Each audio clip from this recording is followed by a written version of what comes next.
Hi everyone, this is Hiba from My Little Journal, and today I'm going to be working on my Take 5 Art Journal Challenge. I am so excited for this month's prompts. They're really fun, or they were fun to work with. I'm going to be using my scrap media journal. I purchased this from Bree from Documented Journey. She has amazing journals. I definitely recommend them if you love art journals and want to use mixed media in them. Definitely recommend her. I will add her link down in the description box for you. Now, if you don't know what the Take 5 challenge is, it's 12 crafty ladies. Every month, one of the ladies gets to choose 5 prompts for all of us to use. We have to use the prompts in our art journal, and it's a lot of fun to watch everybody else's video and see how their spreads turned out. It's so different, but yet so beautiful, and it's a lot of fun to see how they end up using those prompts. So I definitely recommend it. I do add all their links down in the description box if you guys want to check them out. Now, all I'm doing right now is just layering my background with some acrylic paint. I'm adding it randomly. I always recommend this. Use your fingers. If you hate cleaning brushes, definitely use your fingers.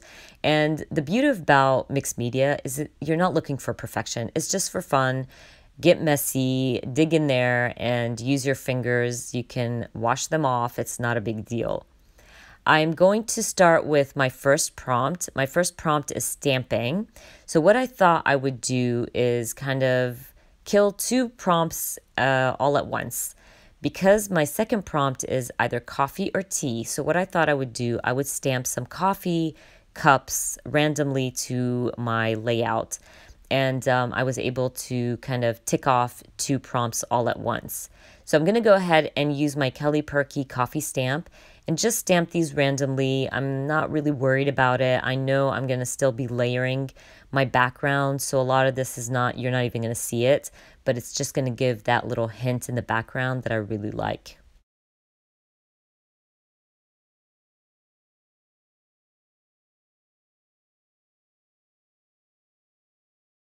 Now I'm just going to be adding some more paint to layer my background, and I'm going to start working on my third prompt. My third prompt is add some pink. Now I love pink, but I just was not into adding a lot of pink, if that makes sense.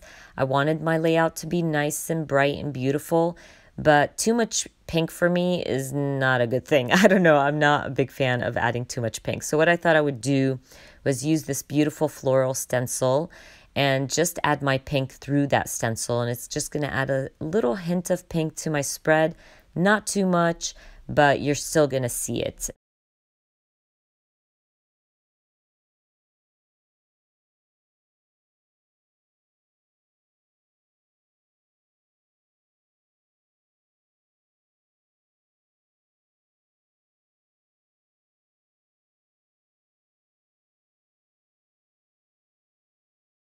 And by the way, when you're adding paint through a stencil, don't worry about perfection.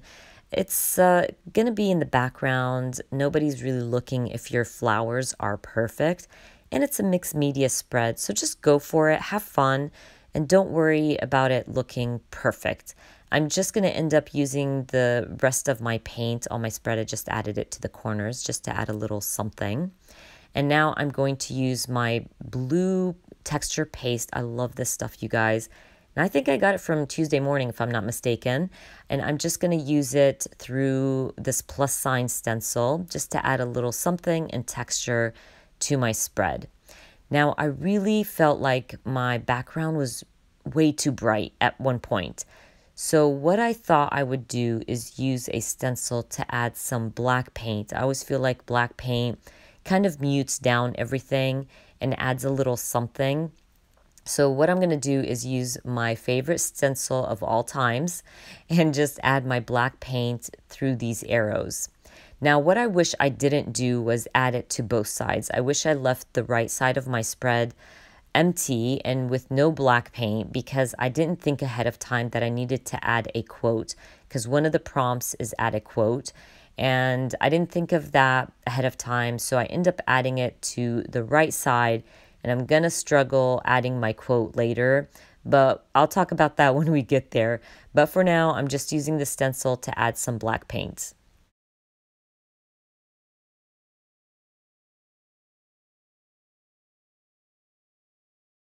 Once I'm done with that, I'm just going to add some water to my paint just to make it a little bit thinner, to add some splatter. The more water you add, the thinner obviously your paint is going to be, and it's going to add larger splatter.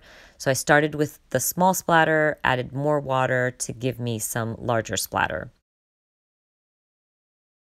I'm going to use my photo as the extra coffee cup, I guess the extra prompt, because one of the prompts was coffee or tea. So I'm using my photo to kind of make sure that I use that prompt. I'm also using some doilies. These doilies are going to soften my spread a little bit. It's going to add some color and softness. Now prompt number, I think we're at prompt number 4, if I'm not mistaken, is add yarn or lace. I don't have yarn or lace. I usually don't use things like that or ribbon. So I thought I would use my pom-pom trim. I do have a lot of that. So I decided to just add it to the side of my spread. It was kind of stupid using my tape runner because it will fall off later on. I'm going to end up grabbing my liquid glue to stick down my pom-pom trims. And it does stick down better, but I'm okay with it right now because I just was trying to do it the easy way. I'm going to go ahead and add my photo and my doilies. I'm just going to staple them down and add them to my spread. I'll also go through my Tim Holtz word booklet and add a few words right next to my photo just to add a little something to that side of my layout.